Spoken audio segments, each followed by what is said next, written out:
dumateng Bapak Ibu jamaah Masjid Al Utsman yang dirahmati Allah.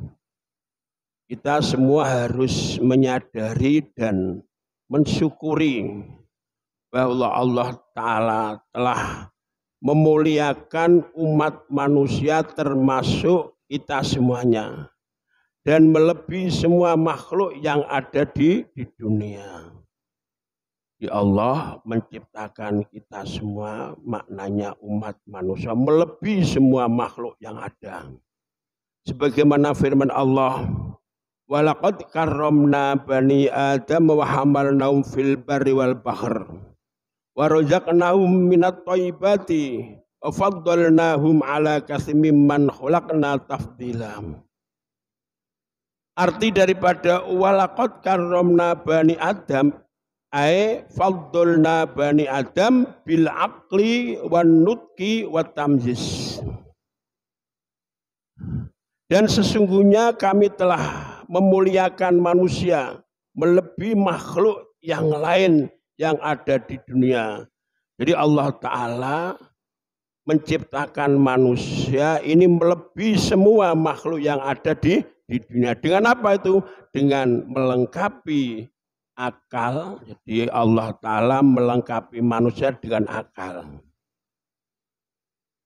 Yang dengan akal ini manusia bisa menerima ilmu. Kalau hewan tidak diberi akal sehingga hewan tidak memiliki ilmu. Manusia bisa bicara. Manusia bisa berpikir. Dijelaskan al-aqlu mambaul ilmi wa matla'uhu wa asasuhu. Artinya akal adalah sumber daripada ilmu dan tempat keluarnya ilmu dan menjadi dasar daripada adanya ilmu. Jadi intinya akal inilah sebagai pokok adanya ilmu. Sebab tanpa akal makhluk baik manusia atau hewan tidak bisa menerima ilmu. Nah, untuk membedakan manusia dan hewan inilah terletak daripada akal. Nah, dengan akal ini tergantung manusianya bisa meraih ilmu atau tidak. Dijelaskan lagi, wa'lamu annau yunjidukum inda rabbikum. Ketahuilah sesungguhnya akal bisa menyelamatkan kita di hadapan Allah Subhanahu wa Ta'ala. Artinya apabila akal ini kita gunakan untuk menuntut ilmu, kita asah dengan ilmu, kita akan mengetahui mana yang harus kita kerjakan dan mana yang harus kita tinggalkan. Maka dijelaskan annau yunjidukum inda rabbikum. Jadi akal yang sudah memiliki ilmu itu bisa menyelamatkan kita semuanya dari siksaan Allah Subhanahu wa Ta'ala. Artinya kita mengetahui mana yang wajib kita kerjakan dan mana yang harus atau yang wajib kita tinggalkan. Ini yang dimaksud akal bisa menyelamatkan kita semuanya di hadapan Allah. Dijelaskan lagi, wa'lamu annal aqila man atau Allah wa in kana zamimal mandur haqirul khotor dani al manzilah rasal hay'ah. Dijelaskan lagi, orang yang mempunyai akal yang dinamakan akil itu orang-orang yang taat kepada Allah. Jadi artinya orang akil itu orang yang taat Allah. Wa in kana zamal mandor, walaupun orang itu zamim, rendah atau buruk wawasannya. Artinya tidak menjadi orang yang misalnya mempunyai ilmu, tidak termasuk orang yang pandai. Dani al-manzil, walaupun orang itu rendah kedudukannya, rendah pangkatnya, rosal hayati, dan rendah sepak terjangnya. Jadi intinya yang dimaksud orang yang mempunyai akal yaitu orang-orang yang taat kepada Allah. Itu intinya. Walaupun itu orang siapa saja yang taat pada Allah itu dinamakan akil. Sebaliknya wa anal jahil man asallahu ta'ala wa in kana jamilal maldor. Orang yang bodoh yaitu orang man asallah yang maksiat kepada Allah.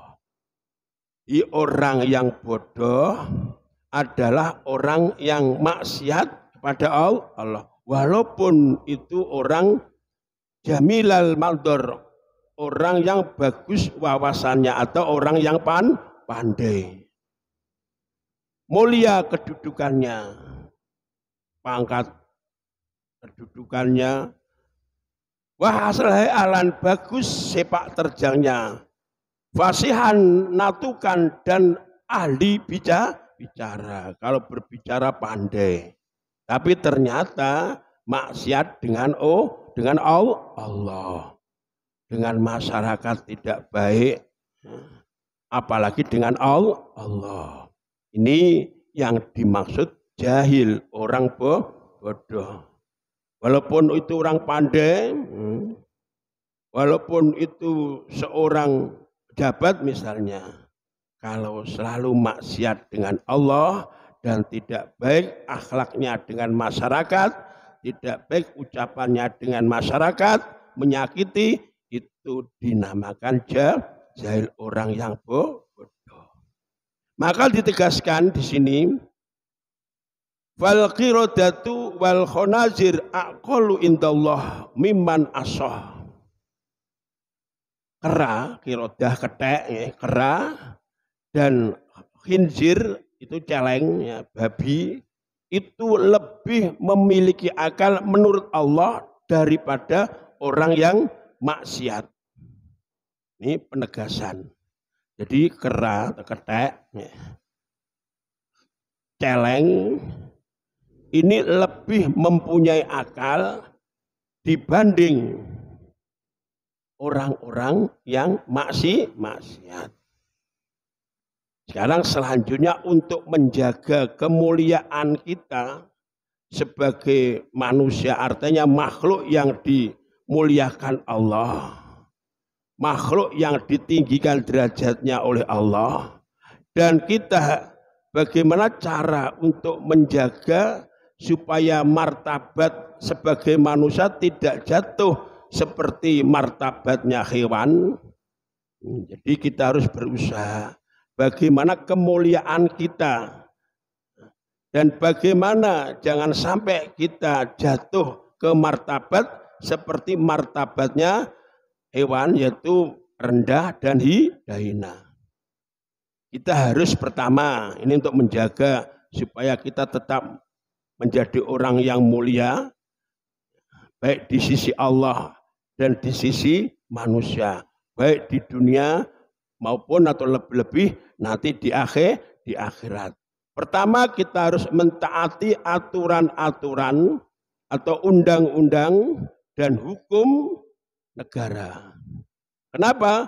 Karena kita hidup di suatu negara. Kita wajib mentaati aturan, undang-undang dan hukum yang ditetapkan negara. Selama hukum dan undang-undang itu tidak bertentangan dengan syariat Islam. Kalau bertentangan ya kita tidak harus taat. Dijelaskan dasar kita harus taat Ya ayyuhalladzina amanu atiullah wa atir rasul wa ulil amri minkum. Wahai orang-orang yang beriman, taatilah Allah dan taatilah Rasul dan para pejabat atau ulil amri minkum. Ini penjelasan ya, dasar supaya kita taat tunduk dengan aturan negara dan hukum-hukum yang diproduk dari negara selama tidak bertentangan. Yang kedua, kita harus mentaati syariat Islam. Ini untuk keselamatan baik di dunia maupun di akhirat, kita harus mentaati syariat Islam. Syariat Islam adalah hukum dan undang-undang yang datang dari Allah Subhanahu wa Ta'ala. Di aturan hukum dari Allah Subhanahu wa Ta'ala. Maka sudah barang tentu syariat Islam itu mengandung kebenaran dan kesempurnaan yang sangat tinggi. Dengan tujuan untuk mengatur kehidupan umat manusia agar supaya kita semuanya meraih kebahagiaan baik di dunia maupun di akhirat. Di syariat-syariat yang ditentukan oleh Allah Subhanahu wa Ta'ala ini justru untuk kepentingan kita semuanya. Dijelaskan dalam Al-Quran, "Tsumma ja'alnaka ala syari'atin mil amri fattabi'ha wa la tattabi' ahwa'al ladzina la ya'lamun." Kemudian kami jadikan kamu berada di atas syariat. Jadi syariat Allah yang mana yang harus kita kerjakan dan mana yang harus kita jauhi. Dan kesemuanya itu untuk mengetahui mana yang harus kita kerjakan dan mana yang harus kita jauhi, ini membutuhkan belajar. Dengan belajar inilah kita akan mendapatkan ilmu. Sama-sama, baik itu kiai atau panjenengan kita semuanya, atau itu profesor, dokter dan sebagainya, kiai itu karena menggunakan akalnya sebaik-baiknya, digunakan untuk menuntut ilmu, belajar sampai sekolah, kadang-kadang di luar negeri dan sebagainya. Ini untuk mengasah otak supaya mendapatkan ilmu. Kalau kita sama punya akal, malas untuk ngaji, malas untuk sekolah dan seterusnya, otomatis akal kita tidak akan bisa mendapatkan ilmu. Sebab kesalahan kita semuanya untuk menggunakan ilmu. Jadi kita harus mengetahui mana yang wajib dan kita harus tahu itu yang wajib kita kerjakan, dan kita harus tahu itu hal-hal yang harus kita jauhi. Fattabiha, ikutilah syariat Islam. Wala tattabi ahwa'al ladzina la ya'lamun, jangan sampai kita mengikuti hawa nafsunya orang-orang yang tidak layak, lamun tidak mengetahui syariat Islam. Ini perlu kita sadari. Kita harus mengikuti siapa, kita harus berteman dengan siapa, agar supaya kita bisa selamat baik di dunia dan di akhirat.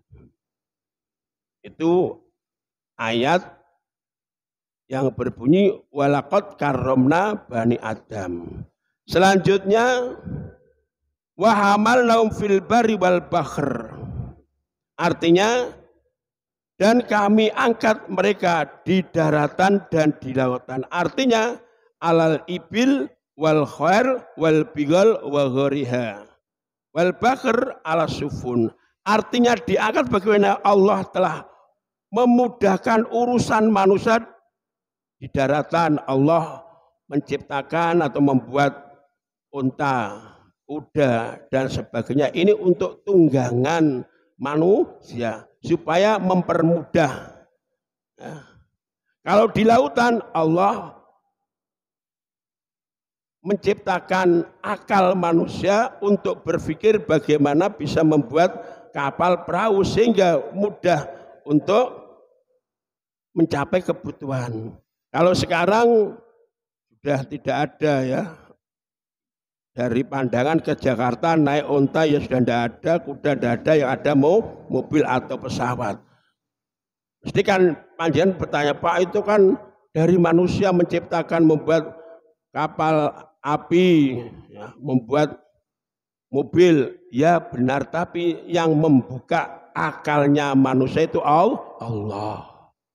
Tanpa petunjuk Allah melalui akal, tidak mungkin manusia itu bisa membuat apa-apa, apalagi mobil. Contoh seperti hayawan tidak bisa apa-apa, hanya instingnya saja.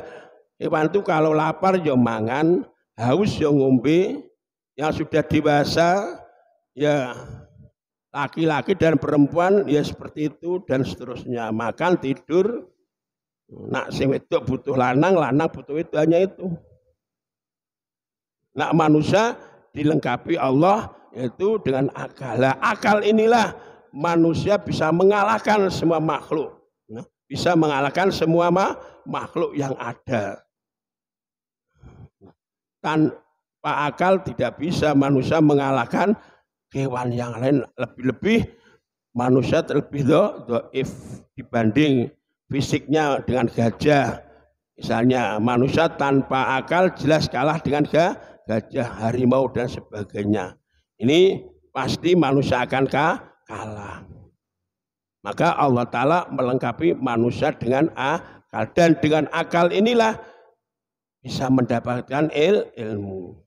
Dicontohkan adanya buah karena ada pepohonan. Seandainya tidak ada pepohonan, tidak akan ada buah. Ini gambaran daripada akal dan tanpa akal tidak akan ada ilmu ini. Tanpa ada pepohonan, pohon pisang atau pohon mangga, tidak akan ada buah pisang, tidak akan ada buah mangga. Nah, ini maksudnya. Dengan adanya pohon akan wujud buah-buahan. Selanjutnya ayat wa faddalnahum ala katsir mimman khalaqna tafdilan. Ay minal bahaim wad dawab wal hasy. Jadi wa faddalnahum, dan kami lebihkan mereka, artinya manusia, di atas banyak makhluk yang kami ciptakan. Di manusia lebih unggul, lebih mulia dibanding bahaim, dibanding dawab, artinya dibanding hewan, baik itu hewan ternak atau hewan buas. Ini karena Allah memberi akal kepada manusia, sehingga makhluk selain manusia, binatang, baik itu buas dan sebagainya, semuanya akan takluk dengan manusia, takut dengan manusia. Jadi mari kita gunakan akal, mari kita asah akal kita dan anak-anak kita. Lebih-lebih kita harus belajar di bidang agama. Untuk anak-anak kita juga harus kita ajari akidah-akidah Islamiyah. Harus kita kenalkan dengan Allah, kita kenalkan dengan malaikat, kita kenalkan dengan para nabi. Kalau anak-anak kita lemah imannya, ini takut kalau anak-anak kita akan menjadi anak-anak atau orang-orang yang sesat. Lebih-lebih kita harus hati-hati ya, menjaga akidah. Sekarang ini banyak sekali akidah-akidah yang diselewengkan. Atau istilahnya ada penyesatan fikir atau ghazwul fikri. Itu penyesatan pikiran. Seperti sekarang ada yang mengatakan bahwa agama semua bodoh. Ada yang mengatakan agama semua dari Allah Subhanahu wa taala. Dan lebih-lebih ada yang mengatakan bahwa agama Siti Khadijah ini masih belum jelas. Masih belum jelas. Tidak mengatakan Siti Khadijah itu agama Islam. Ini sekarang sudah ada bahasa mengatakan bahwa Siti Khadijah itu agamanya belum jelas dan disembunyikan. Ini tokoh yang bicara itu. Maka kita kalau memandang baik itu tokoh atau tidak tokoh, selama ucapannya tidak sesuai dengan syariat, ya jangan kita ikuti siapa saja. Walaupun tidak tokoh, kalau perkataannya, penjelasannya itu sesuai dengan syariat, kita ikuti. Nah, alasan orang yang mengatakan bahwa agama Siti Khadijah itu istri Rasulullah, ya, yang pertama, Siti Khadijah, alasannya apa? Alasannya begini. Jadi Rasulullah nikah dengan Siti Khadijah, Rasulullah berusia 25 tahun, Siti Khadijah nikah dengan Rasul usia 40 tahun. Nih, selama Rasulullah nikah atau rumah tangga dengan Siti Khadijah, Rasulullah tidak poligami, tidak wahyoh begitu ya. Rasulullah tidak wahyoh, hanya Siti Khadijah saja sampai Khadijah atau Siti Khadijah meninggal dunia. Ya, ini alasannya. Bagaimana alasannya mengatakan bahwa Siti Khadijah itu agamanya tidak jelas? Ini begini alasannya orang mengatakan hal semacam itu. Agama yang tidak mengenal poligami, wahyoh istilahnya, itu hanya agama Nasrani. Agama Islam juga kenal dengan poligami atau wahyoh. Agama Yahudi begitu juga. Orang yang menyembah berhala juga mengenal poligami. Yang tidak mengenal poligami adalah agama Nasrani. Sehingga dengan alasan itu Siti Khadijah dianggap beragama Nasrani. Bahasanya saja Siti Khadijah agamanya belum jelas. Ya. Ini tokoh, malah mungkin profesor doktor itu ya mungkin nggak tahu saya. Yang kedua, alasannya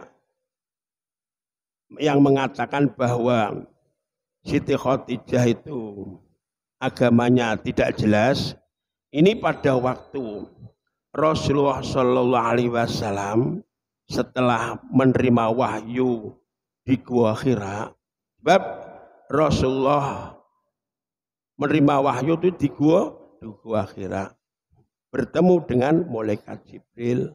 Pada waktu itu Rasulullah disuruh membaca oleh malaikat Jibril, Iqra ya Muhammad, bacalah Muhammad. Jawab Muhammad, ma'ana biqori, saya tidak bisa membaca, sampai 3 kali.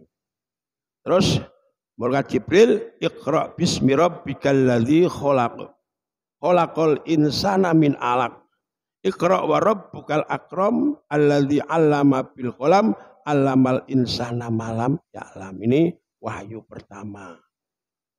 Terus Nabi Muhammad pulang dengan hati yang resah, takut. Pulang ke rumah mengatakan Siti Khadijah, jamiluni. Wahai Khadijah, selimutilah aku, aku takut. Kemudian Siti Khadijah tanya kejadiannya, kenapa panjenengan takut? Dijelaskan tadi bertemu dengan malaikat Jibril. Tapi Rasulullah belum tahu kalau itu ya malaikat Jibril, ya, sebab takut. Dan pertemuan pertama kali. Setelah itu Siti Khadijah pergi ke rumahnya saudara, itu Warokoh. Ya, Siti Khadijah pergi ke Warokoh. Nah, Waraqah pada waktu itu agama Nasrani. Setelah Siti Khadijah menerangkan kejadian Nabi Muhammad di Gua Hira, kemudian Waraqah bilang hadzan namus alladzi nazalallahu Musa. Ketahuilah Khadijah, ketahuilah Muhammad bahwa orang yang bertemu dengan kamu di Gua Hira itu malaikat Jibril yang pernah diutus Allah kepada Nabi Musa. Jadi Waraqah sudah tahu kalau itu malaikat Jibril, sebab Nasroninya Waraqah ini Nasrani asli, artinya masih memegang kitab Injil asli, tahu persis. Ya. Terus apa lanjut Waraqah? Wahai Muhammad, seandainya nanti pada waktu kamu diusir orang Quraisy dari Mekah, aku masih hidup, aku masih sehat, aku akan membantu kamu. Nah, inilah alasan mengatakan bahwa pertemuan Siti Khadijah dengan Waraqah ini dipakai dasar bahwa Siti Khadijah itu dianggap Nasrani. Naudzubillah min dalik. Bojone Kanjeng Nabi kok Nasrani bagaimana? Nah, ini menggunakan. Nah, yang dimaksud orang tadi konsultasi masalah wahyu, padahal tidak konsultasi tentang siapa yang mendatangi Rasulullah, belum tahu itu. Dijelaskan itu Jibril. Jadi bukan konsultasi Iqra bismillahirrahmanirrahim tidak, tapi tanya siapa yang menemui Rasulullah. Dijelaskan oleh Waraqah bahwa itu Jibril yang pernah bertemu dengan Nabi Musa. Dan Waraqah juga berkata, seandainya nanti kamu diusir masyarakat atau orang kafir Quraisy, saya masih hidup dan saya kuat, pasti aku akan membantu kamu. Ini justru Waraqah tahunan Muhammad ada nabi akhir zaman, sebab menggunakan kitab Injil asli.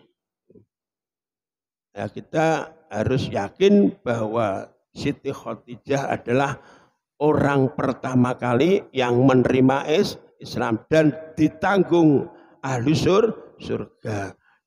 Dermawan, harta miliknya Siti Khadijah semuanya digunakan untuk perjuangan agama Islam. Jadi kita harus hati-hati. Sekarang sudah ada bahasa agamanya Siti Khadijah belum jelas, tapi arahnya orang yang berbicara semacam itu memberi arahan seakan-akan Siti Khadijah itu beragama Nasrani. Mari anak-anak kita monggo, sebab hidup kita di dunia ini hanya sementara. Jangan sampai kita meninggalkan anak cucu moco Al-Quran tidak bisa, ya, tidak kenal dengan Allah, tidak kenal Rasul, tidak kenal dengan malaikat. Ini jangan sampai. Maka walaupun pagi sekolah, sore usahakan sekolah, syukur mondok, ya, belajar Al-Quran dan